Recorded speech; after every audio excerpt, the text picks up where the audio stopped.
Chapter 3. Lesson 3, Mind Your OWN Business. The rich focus on their asset columns while everyone else focuses on their income statements.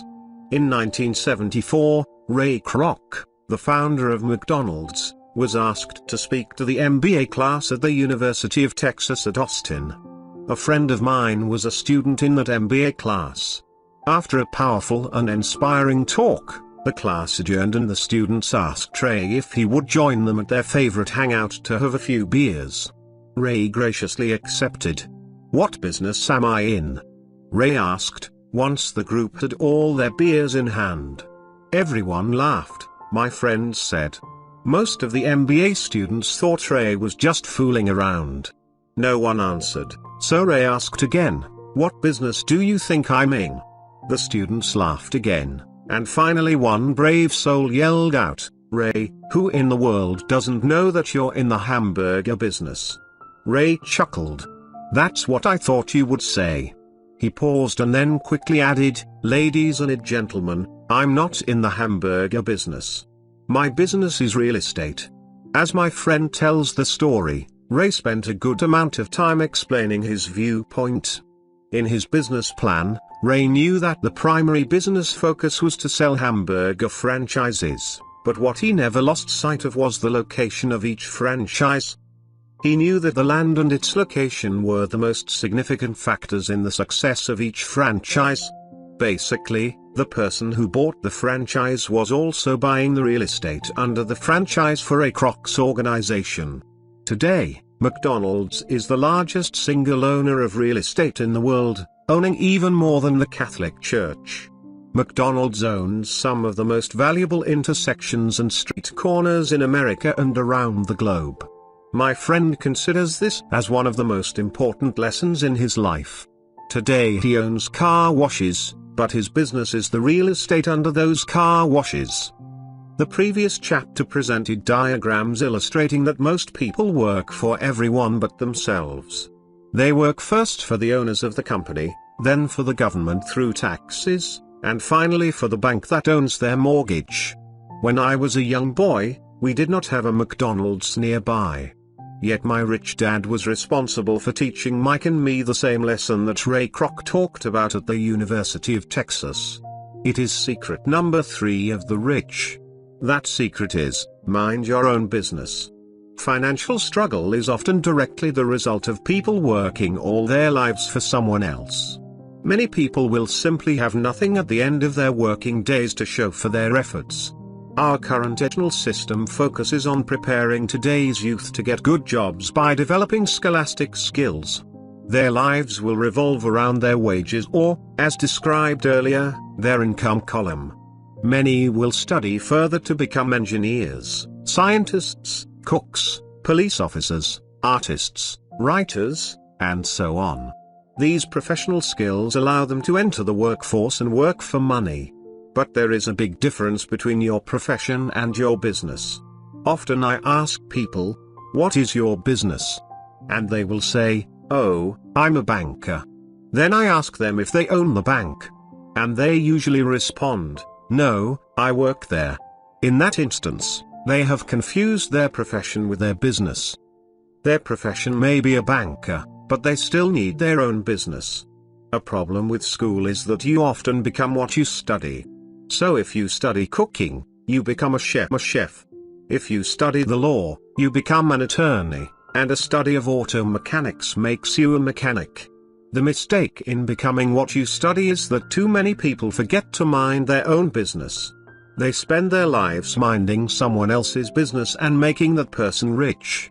To become financially secure, a person needs to mind their own business. Your business revolves around your asset column, not your income column. As stated earlier, the number 1 rule is to know the difference between an asset and a liability, and to buy assets. The rich focus on their asset columns, while everyone else focuses on their income statements. That is why we hear so often, "I need a raise. If only I had a promotion.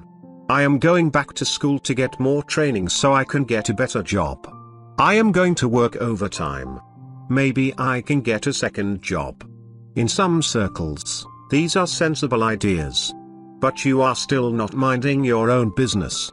These ideas all still focus on the income column and will only help a person become more financially secure if the additional money is used to purchase income-generating assets. The primary reason the majority of the poor and middle class are fiscally conservative, which means I can't afford to take risks, is that they have no financial foundation. They have to cling to their jobs and play it safe. When downsizing became the in thing to do, millions of workers found out their largest so-called asset, their home, was eating them alive. Their asset was costing them money every month. Their car, another asset, was eating them alive. The golf clubs in the garage that cost $1,000 were not worth $1,000 anymore. Without job security, they had nothing to fall back on. What they thought were assets could not help them survive in a time of financial crisis. I assume most of us have filled out a credit application to buy a house or a car. It's always interesting to look at the net worth section because of what accepted banking and accounting practices allow a person to count as assets. One day when I wanted a loan, my financial position did not look too good.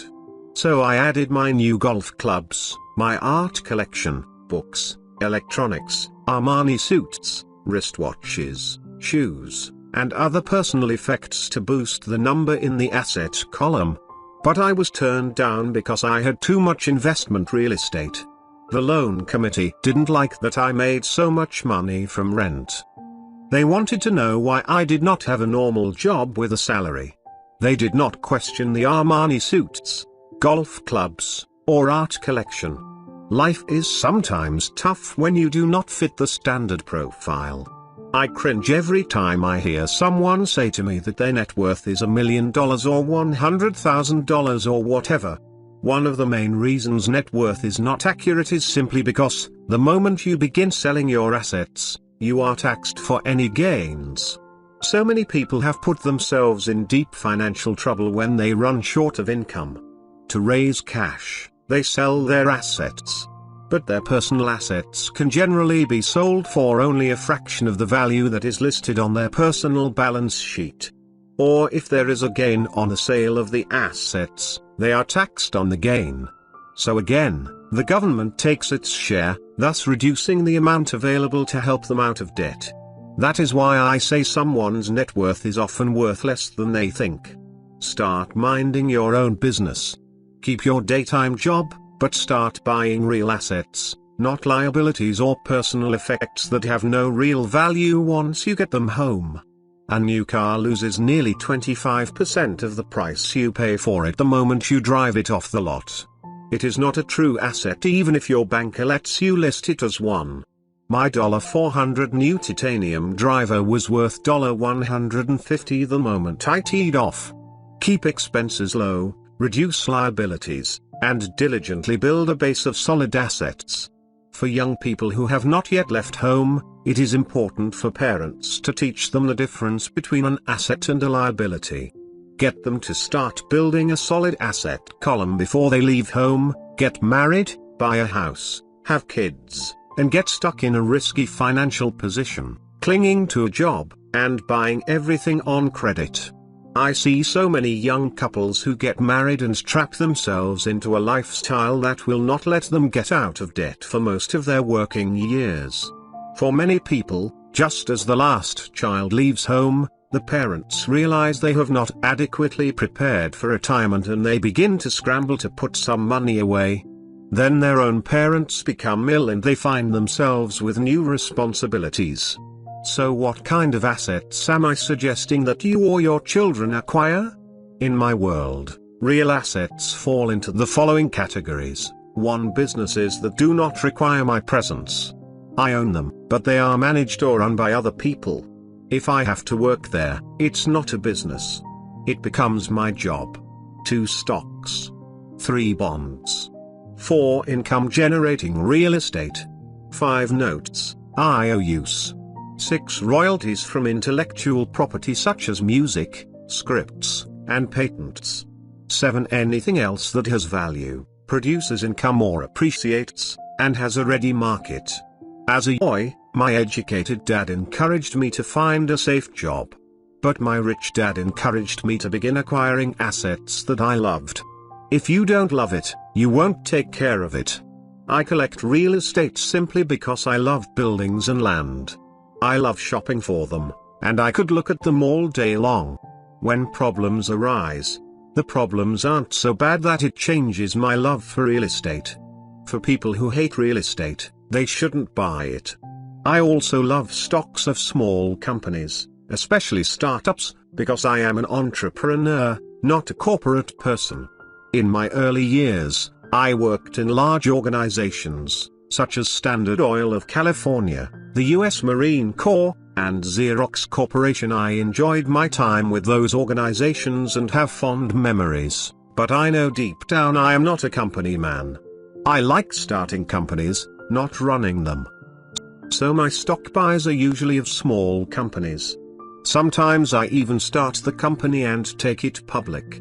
Fortunes are made in new stock issues, and I love the game. Many people are afraid of small cap companies and call them risky, and they are. But that risk is diminished if you love what the investment is, understand it, and know the game.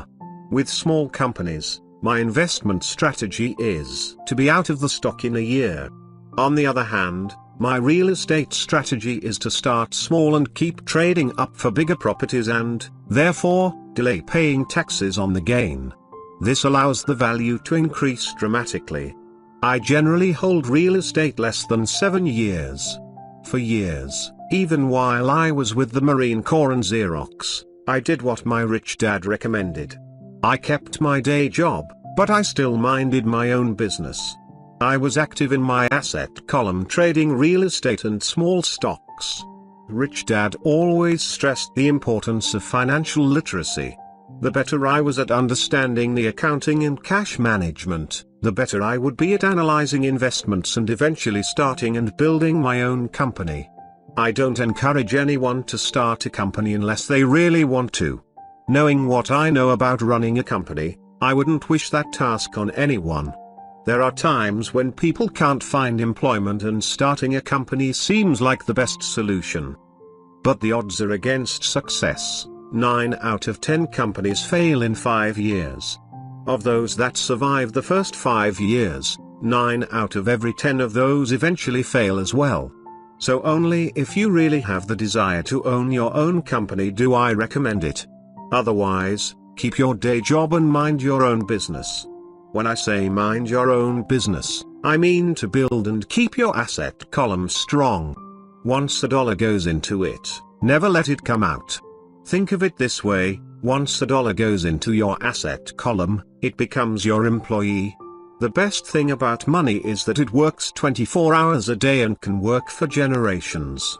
Keep your day job, be a great hard-working employee, but keep building that asset column. As your cash flow grows, you can indulge in summer luxuries. An important distinction is that rich people buy luxuries last, while the poor and middle class tend to buy luxuries first.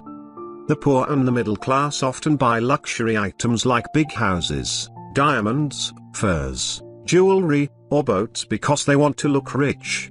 They look rich, but in reality they just get deeper in debt on credit.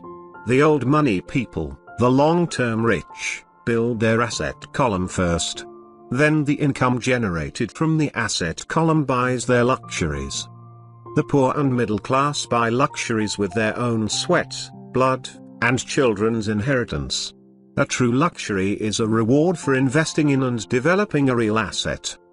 For example, when my wife Kim and I had extra money coming from our apartment houses, she went out and bought a Mercedes.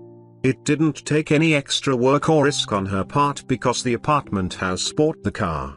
She did, however, have to wait 4 years while the real estate investment portfolio grew and began generating enough extra cash flow to pay for the car. But the luxury, the Mercedes, was a true reward because she proved she knew how to grow her asset column. That car now means a lot more to her than simply another pretty car. It means she used her financial intelligence to afford it. Instead, most people impulsively go out and buy a new car. or some other luxury, on credit. They may feel bored and just want a new toy.